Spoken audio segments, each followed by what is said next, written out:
Je travaille au laboratoire Jacques-Louis Lyons, qui va fêter en 2019 ses 50 ans. Depuis 2015, je bénéficie d'une bourse ERC Starting Grant sur les couches limites en océanographie. Je travaille sur l'analyse des équations aux dérivées partielles, plus précisément sur des équations de la mécanique des fluides, dans lesquelles il y a des petits paramètres. Le modèle de base, c'est l'équation dite de Navier-Stokes. Ces petits paramètres créent ce qu'on appelle des couches limites, c'est-à-dire des zones de forte variation de la vitesse du fluide près des parois. C'est des phénomènes qui sont difficiles à capturer par l'analyse numérique parce que le fluide varie énormément dans une toute petite zone.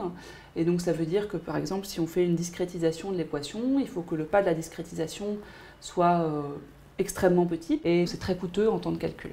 Donc il y a un besoin d'une compréhension théorique de ces équations. Le point de départ, c'est de discuter avec des physiciens, des océanographes, pour identifier certains phénomènes qu'on aimerait modéliser. Et ensuite, il y a un travail uniquement théorique qui se fait entre mathématiciens, qu'on a regardé avec David Girard-Varey, avec Christophe Prange, qui se passait par exemple au voisinage d'un fond rugueux. Un phénomène auquel on s'était intéressé il y a quelques années avec Laure Saint-Raymond, c'était celui de la thermocline dans l'océan. On définit un peu des sujets sur lesquels il faut qu'on avance et puis ensuite chacun travaille un peu dans son coin et donc cette partie-là c'est un peu tout seul à son bureau avec un papier et un crayon. Une partie importante de mon travail, c'est évidemment aussi l'enseignement. J'enseigne en licence et aussi en Master 2. Un autre sujet que je regarde ces dernières années, c'est le comportement des couches limites dites de Prandtl.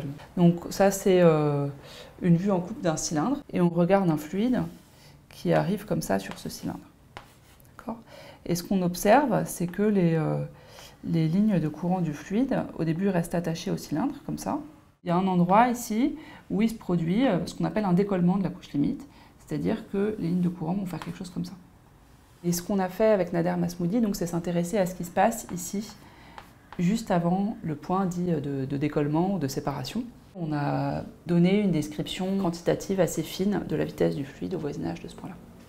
C'est un sujet de recherche qui est très fertile en mathématiques actuellement, sur lequel il y a beaucoup d'équipes qui travaillent dans le monde entier. Et j'ai fait ma thèse à l'Université Paris-Dauphine, au CEREMAD, sous la direction de Pierre-Louis Lyons, et je l'ai soutenue en 2007. À la suite de ça, en 2008, je suis rentrée au CNRS. J'ai passé un an aux États-Unis en 2013-2014. Et en 2014, j'ai été recrutée comme professeure des universités à Sorbonne Université.